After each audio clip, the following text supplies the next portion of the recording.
Dito na tayo sa mga perfumes na nabili ko or next na nagamit ko na hindi ko dala. Originally, wala akong plan na bumili ng perfume. Kasi sabi ko, ang dami kong perfume na sa bahay, nagdi-declutter na nga ako. Pero syempre, open-minded tayo eh. Mag-aamoy pa rin tayo. Nag-amoy-amoy ako sa Penhaligons, may mga bago sila. And yung nagustuhan ko sa Penhaligons, amoy actually, may pagka-amoy low papier. So parang sabi ko, bakit ko pa siya bibilihin na may low papier na? Ang dami ko ng perfumes na pag may kaamoy na parang iwas na unless may something na kakaiba sa kanya kahit kaamoy pa ng isa. So pumasok ako sa Aqua di Parma kasi every time naman na nasa Singapore kami, nag-aamoy ako sa Aqua di Parma kasi wala tayong Aqua di Parma dito. Ito kasing store na to sa Singapore, lagi akong nag-aamoy dito. And naamoy ko tong Gelsomino Alfredo. Naamoy ko siya and parang kalalabas lang daw yata nito last 2024. Sasabihin ko sana last year, 2026 na ngayon eh. Inamoy ko ulit lahat. Ganun naman kasi may mga times na gusto mo yung perfume or ayaw mo yung perfume tapos magbabago yung isip mo, magugustuhan mo siya. Which is nangyari, this trip din sa isang perfume. Pero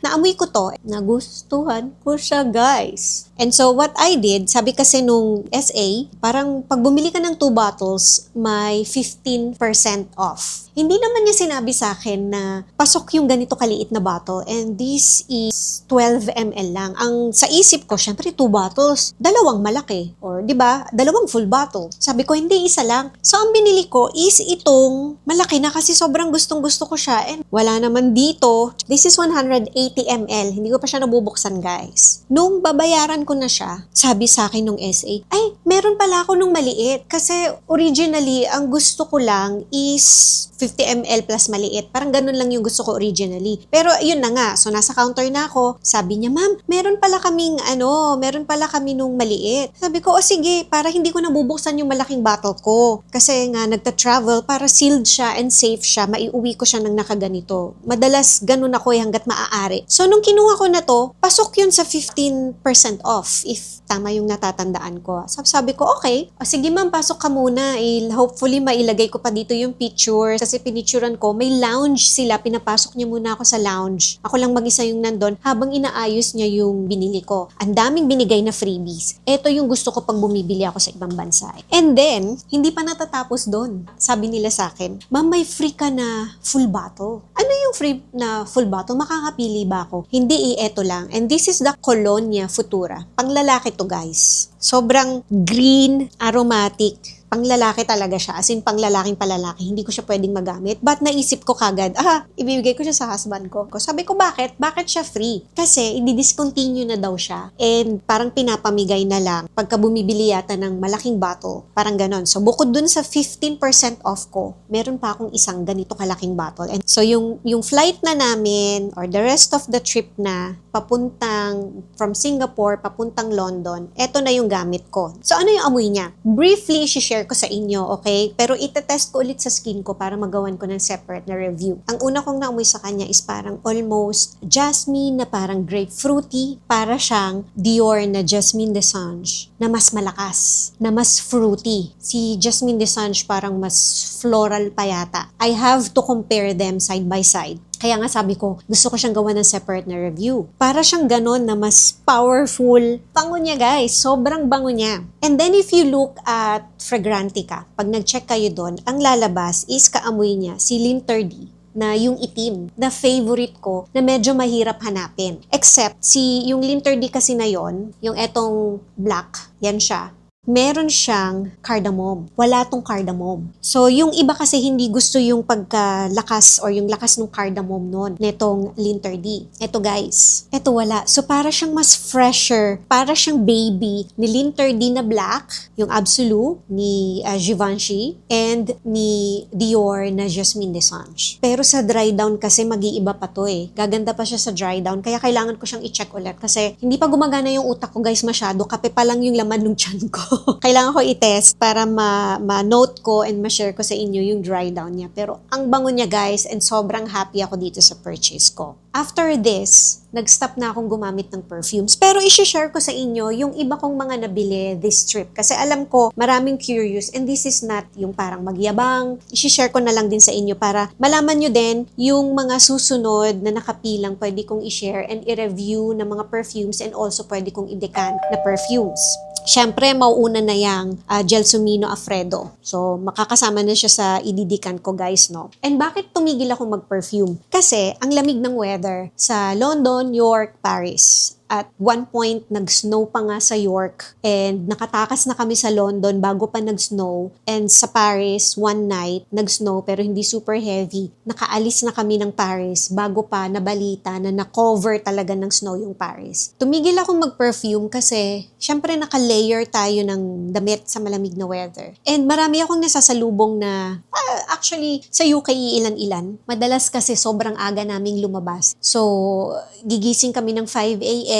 Basta nakapag-breakfast na kami, naglalakad na kami sa labas para tahimik, wala masyadong tao, nice to take pictures, hindi ka nakikipagtulakan. Kaya din siguro, iilan lang yung naamoy kong tao na may perfume nung nasa UK kami. Same din nung nasa Paris kami. Except sa Paris, alam nyo naman, mas marami akong naamoy na tao or nasalubong na tao na ang lakas ng pabango doon. Hindi ko pa nga nagagawa ng ng short na video kung ano yung mga naamoy kong perfumes. Kailangan ko nang gawan kasi makakalimutan ko na. So going back, hindi ko gusto yung feeling ng naka-layer ka ng damit tapos yung coat. And yung coat, hindi naman lalabahan yun araw-araw Diba? Yung mga nanonood sa akin na nasa malamig na weather, hindi nyo siya lalabahan araw-araw. Actually, even yung jacket nyo, kasi ako, I would wear 3 layers. So, magsusuot ako ng manipis lang na long sleeve sa ilalim. And then, magja-jacket pa ako. And then, yung long pa na coat. Kasi para hindi ka ginawin. Even yung jacket, hindi mo naman yun lalabahan din araw-araw. Yung unang layer mo lang lalabahan mo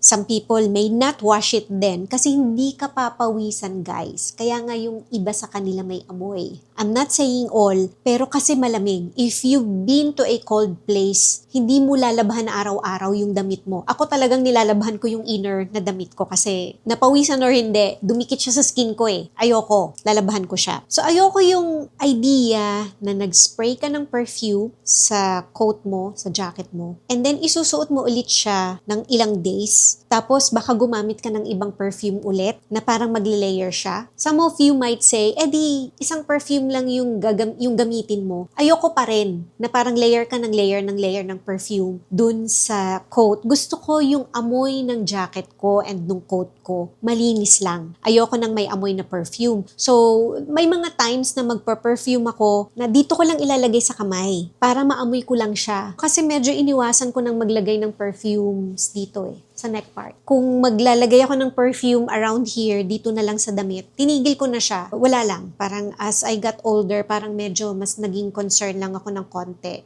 Sa neck, sa chest, medyo nag-ingat lang ako ng konti. So, kung magi-spray man ako sa likod, ganyan, sa back ng legs, dito sa braso, pero mas madalas na sa damit na ako nag-i-spray pag dito banda na area ng katawan ko. Iniwasan ko na sa skin. So nakailang lipat kasi kami. So nung nasa Airbnb na kami, syempre laba lahat. And ang amoy lang nung damit ko actually, which I like, is yung surf na sabon na na-provide nung Airbnb. And I remember myself, even sa eroplano, inaamoy ko yung sarili ko. As in, gumaganon ako, pauwi, and amoy malinis or kung ano man yung nakalagay dun sa surf na sabon. So, ayun guys, gusto ko lang yung amoy malinis nung time na nasa malamig kaming weather. So, dito na tayo sa mga nabili ko nung nakabakasyon kami. So, nung umalis kami ng Pilipinas, ang nasa isip ko talaga, sabi ko nga kanina, ayokong munang bumili ng perfume. Ang gusto ko talagang bilihin is skincare and makeup. So, nung nasa Singapore kami, syempre yung mga drugstores nila doon. And binili ko to, ano ba yan, nabubulol ako guys. Itong Aven na si Calfate. I hope na pronounce ko ng maayos. Gusto ko siya kasi yung anak ko kasi minsan nagra-rush siya dito. And minsan, ang tight ng face ko, ito lang minsan yung nilalagay ko sa mukha ko. Sa gabi, moisturizing siya and parang nakaka-soothe, nakaka-heal ng skin. So, ang ganda niya guys. And mahirap siyang hanapin dito. I'm not sure kung kinikerry to dito sa Pilipinas. Parang hindi yata. So, yung next na binili ko, itong Cica Plus na from La Roche-Posay, ganun din siya. Para din siyang soothing cream. Ang hilig ko sa ganito, guys. So, nilalagay ko siya sa mukha para lang makahil. Meron akong binibilihan na particular na Sephora na store sa Paris. Kasi lagi kaming nag-i-stay within parang one area lang. Medyo malapit sa Galleries Lafayette. Wala lang kasi mas parang madali lang sa amin yung area na yon. Actually, may dalawang Sephora akong napupuntahan doon. Pero yung isa, suki na ako doon. Pero hindi na ako pumunta nung nasa Paris kami kasi tumigil na ako. Kasi pinipigilan ko nga yung sarili ko or wala talaga akong plan mamili. Pero nung nasa Singapore kami, binili ko tong House Labs na foundation. And this time, yung 120 na yung binili ko kasi one shade lighter yung nabili ko last time. Hinahaluan ko pa siya ng bronzer para lang mag-match sa face ko. Which is actually funny kasi tinest namin to sa store nung nabili ko yon sa Sephora sa France. And bumagay siya pero I don't know why, parang ang light niya. So binili ko tong one shade na darker. Ang ganda nitong foundation na to, guys. Available na rin naman siya sa Sephora natin dito sa online PH, which is Sephora Singapore din naman. And then, nabili ko tong NARS na soft matte na concealer. So, bakit bumili ka pa ng NARS na soft matte? Hindi naman makaka-discount. Hindi ko to nabili sa airport. Nabili ko talaga siya sa NARS sa store. I think sa Bugis. Bugis ba? Junction. Para sa akin and para sa client. Kasi nung last time nabibili sana ako dito sa SM, wala silang stock. So, nandun na ako, binili ko na kaysa mag-antay pa akong magka-stock dito. And baka mamaya nakauwi na ako, wala pa rin silang stock.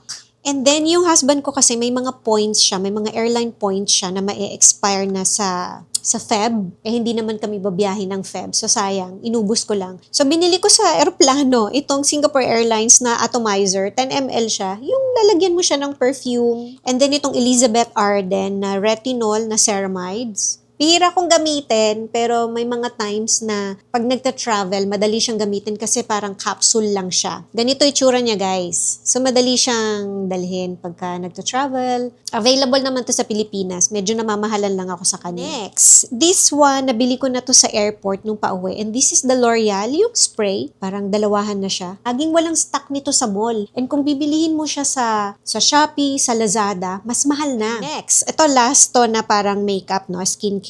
Sa airport ko rin siya nabili and this is the Chanel na Hydra Beauty. Meron siyang konting glow and maganda siya under makeup. So tapos na tayo sa mga skincare and makeup. So dito na tayo sa mga ibang perfumes na nabili ko. Unahin muna natin yung mga nabili ko sa airport. Gaya na sabi ko kanina, madalas pagka may chance sa airport, bumibili ako ng mga Chanel na perfumes kasi medyo mas makakamura ka ng konti. Minsan 1,000, minsan 2,000 pesos. So nabili ako ng mga Chanel na perfumes. And unahin ko muna tong Gabrielle na Chanel na parfum. Kasi although mabango yung line ng Gabrielle from the Essence to Eau de Parfum, pinaka-favorite ko pa rin sa lahat itong parfum. This is parang clean, white florals, very feminine. Actually, kahit lalaki naman pwede itong gamitin. Sobrang ang ganda niya, well-blended siya. Ang mahal niya lang, guys, sa store dito sa Pilipinas. Ang liit lang nito, guys. 35 ml. Next na Chanel na nabili ko is yung Gabrielle na hair mist. Parang 3,000 pesos lang siya sa airport. So, pinatulan ko na kasi gusto ko yung amoy ng Gabrielle. Next na Chanel na nabili ko is nakita ko tong dalawang fragrance primer. So, fragrance primer is, tinanong ko sila kung ano to. This is a moisturizing kind of parang body mist. So, maganda siya ilagay sa skin and medyo moisturizing siya. Etong Coco Mademoiselle, yan, binili ko siya because gustong-gusto ko yung nakakan na low. I'm not sure kung discontinued yun, pero parang hindi ko na nakikita. And yung Coco Mad din na nakakan din na parang moisturizing mist. Gusto ko sila, including yung Coco Mademoiselle na body oil because hindi ganon katapang yung patchouli niya. Somewhat parang fresher siya. Sabi sa akin ng SA, etong fragrance primer ni Coco Mademoiselle ang pumalit doon sa yung parang moisturizing na body mist na gustong-gusto ko. Kaya binili ko siya.